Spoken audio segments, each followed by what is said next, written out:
What up, this is Rama Screen covering movies, TV, and entertainment, and here's my review of Holmes and Watson. Eesh, yikes, let's rock this.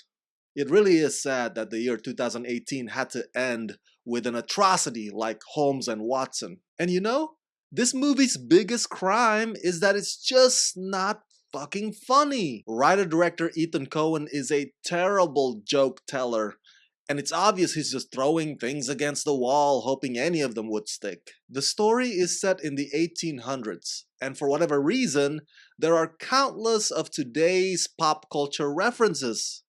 What the fuck? Look, that kind of strategy would work in David Zucker's parody movies. But in Holmes and Watson, the only thing that does is insult the audiences. All of a sudden, the Happy Time Murders doesn't look bad anymore by comparison. Ew.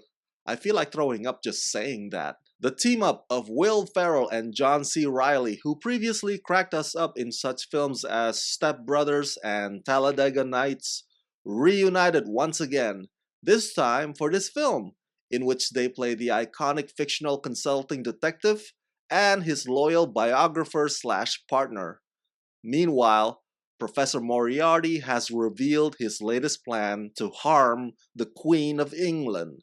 And so, it is up to Sherlock Holmes and Dr. John Watson to stop Moriarty once and for all. I can just imagine writer-director Ethan Coen in front of his computer typing this shit, trying to remember every detail about Sherlock Holmes just so he can incorporate them into his script. Sherlock knows boxing, right? Okay, we'll put that in there. Sherlock likes opium and bees and oh, you gotta have the hat.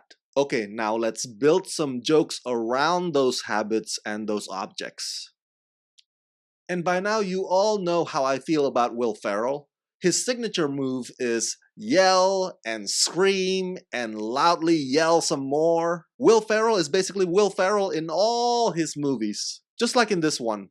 It's another round of a stuck-up Mr. Know-It-All who doesn't give anybody any glory that he himself would not hog first. So we've seen Will Ferrell play this before. So I hate to admit this, but Will Ferrell is a one-trick pony. As far as John C. Reilly is concerned, he suffers from the same case that befalls his co-stars Ray Fiennes, Steve Coogan, and Kelly MacDonald, and by that I mean their talents are wasted here. It's painful to watch them having to try to convince us as if the lines that are on Ethan Coen's script are worth laughing about. By the way, I meant what I said earlier about this movie feels like it's just throwing shit at the wall hoping one of them would stick. There are equal pay jokes, there are Donald Trump jokes, there are Titanic jokes, and there are selfie jokes. Wow. Trying too hard, aren't we? And to know that a Hollywood studio would finance clusterfucks like this goes to show exactly why people would rather just stay home and binge watch instead. Sherlock Holmes is supposed to be one of the most brilliant minds in fictional literature. Sir Arthur Conan Doyle would be rolling in his grave if he finds out that his protagonist has been treated this way by the movie Holmes and Watson. So that's it. That's my review of Holmes and Watson, one of the worst movies of 2018.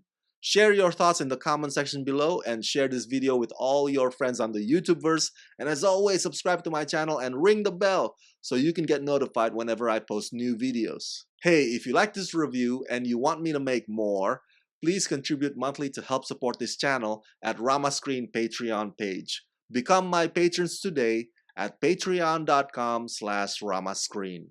Let's rock this.